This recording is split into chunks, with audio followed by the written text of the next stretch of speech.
Welcome to the Property Mindset podcast, where I am Emma Howitt. I'm a mentor, investor, and basically your guide to building wealth, freedom, and personal transformation through property. Property, remember, is not just about bricks and mortar. It's about building a life that you truly desire. And in this space, we don't just talk about strategy, we really deep dive into mindset. And it's something that I found is often missing in other industries, but it's been a game changer in the professional property circles. So today we are talking about victim or victor, the mindset shift that changes everything in property. Oh my goodness. So let's turn dreams into actions and actions into success. Why is it that some property investors seem to have lots of things that go wrong with them, but they still succeed, while others, their obstacles seem to make them drown? It really sets them back. So, what do we think? Is this luck? Or is this mindset?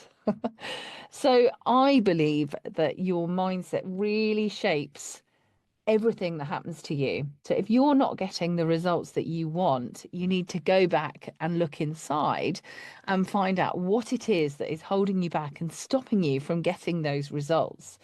And our mindset really shapes how we perceive things and how we respond to challenges. So even the most successful investors face masses of challenges, obstacles, and in fact, successful people actually overcome far more challenges than us mere mortals. And the secret really lies in how they handle them. So let's kick off and look at these two kind of mindsets if we're going to look at the victim and the victor. So a victim mindset is very much blaming external factors such as, oh, it must be the market. There's a real dive in the market. There's no deals. I love it when people say there's no deals out there. And I'm thinking, I think there probably are. Um, there's no investors. Nobody wants to invest in me. Well, if that's what you think, that's absolutely true. I can't find a good partner. This is cropped up. This renovation has happened. This is cropped up in the renovation. This has happened. All of these things, and it's everyone else's fault. It's nothing to do with you because they are external circumstances. And usually they are also very, very vocal about these challenges. They're wanting, as some of us do, you want a bit of sympathy. They want some validation that they are having these issues and it's a nightmare and there's nothing we can do about it. And as a result of that, that'll often end up feeling very stagnated. There's going to be a lot of frustration, a lot of upset. It maybe means, money is lost. It might mean that opportunities are definitely lost. And that would be if you were to see something, that would be looking like the victim mindset. And then versus the victor mindset. And this is where somebody literally, even though it doesn't seem like their fault, they take complete and utter responsibility for all the outcomes, even when things go wrong. So they quietly work through challenges. They are along the way ensuring that they're learning, they're adapting, they're updating, they're reviewing. And generally that results in huge growth and massive resilience. So that's a real position, isn't it, between this victim and victor mindset. And it doesn't mean that we're always a victim or always a victor. I mean, we all go through varying things where we can feel a bit victimized, we can feel a bit more like we've been victorious. But it's to be aware of these different types of mindsets and really catch yourself, thinking through these scenarios. What exactly is happening? Is this something I can take more responsibility for? So why is it easy to blame others? Oh my gosh, it's so good, isn't it? It's not my fault. It's clearly someone else's. And this drives me nuts. We've got a bit of this in my family, and it's, everything is not their fault. And I get that.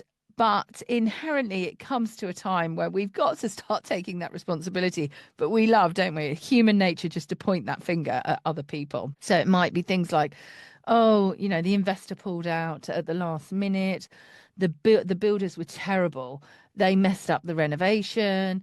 Oh, it wasn't possible to sell because it was the wrong market. But what happens there is when we blame others, that inherently takes away our control. It takes away our power, our ability to be able to change those things, to make those conditions correct for us. So it's something to be really, really aware of. So when you have what I would call a quiet investor, and we might like to label this one the unsung hero, these are successful investors, but they're not broadcasting every single problem that's coming along. They're not telling you that they couldn't do it last week because they were sick or they had done this, that, and the other. So these investors basically just focus on what the problem is and how they're going to find a solution for it. And quite often they've already solved the problem before it's even possible to broadcast it to everyone and tell everyone.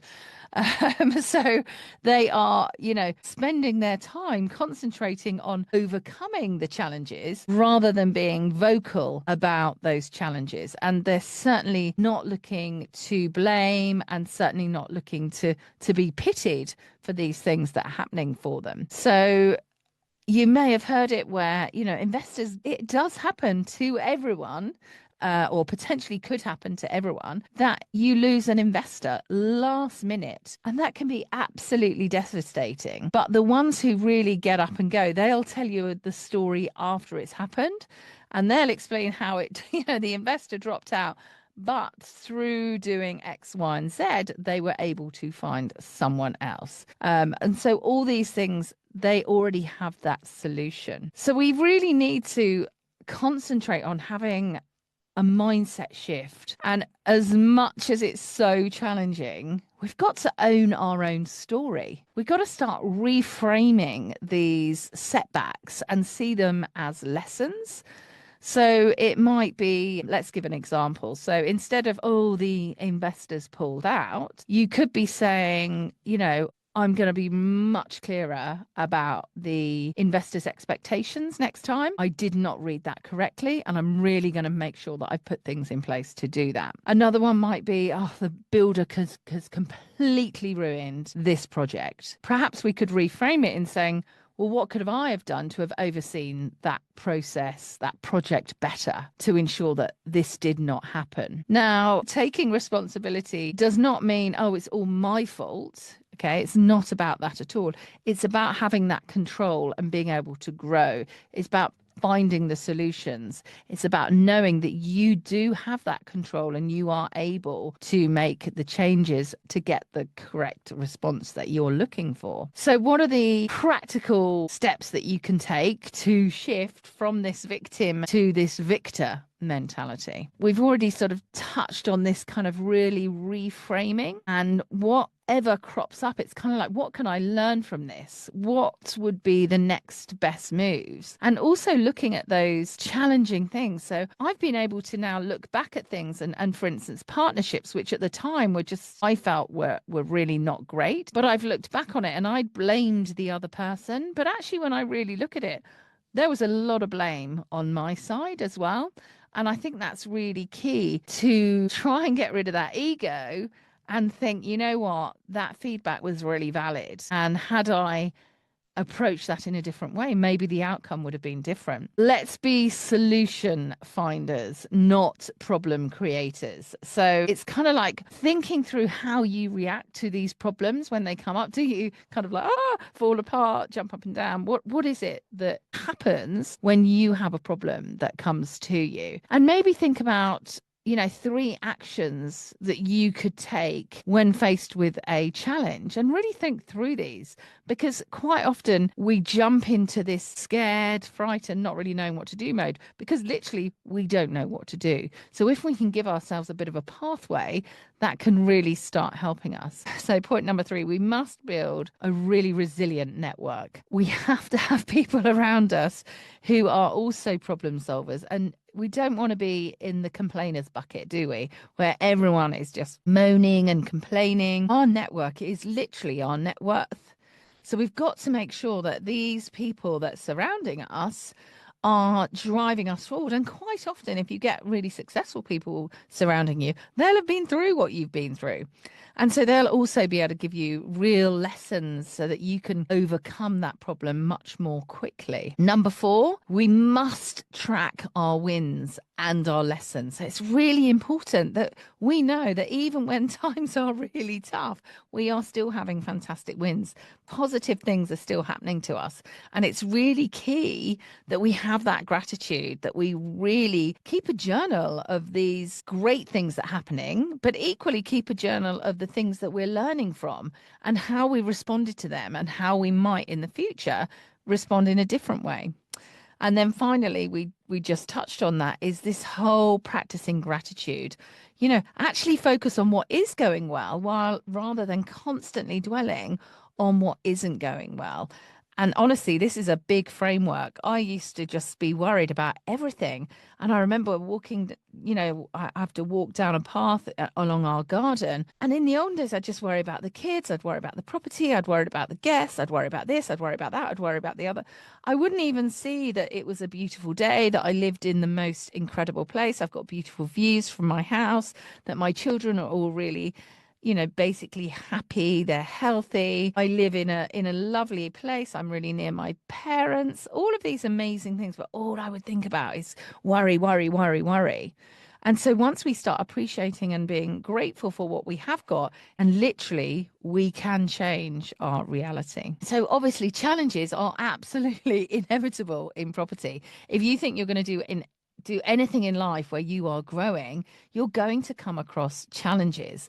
But it's how we react and respond to them determines our success. So do you want to be a quiet victor, take ownership and find solutions? Or do you want to be a moany victim?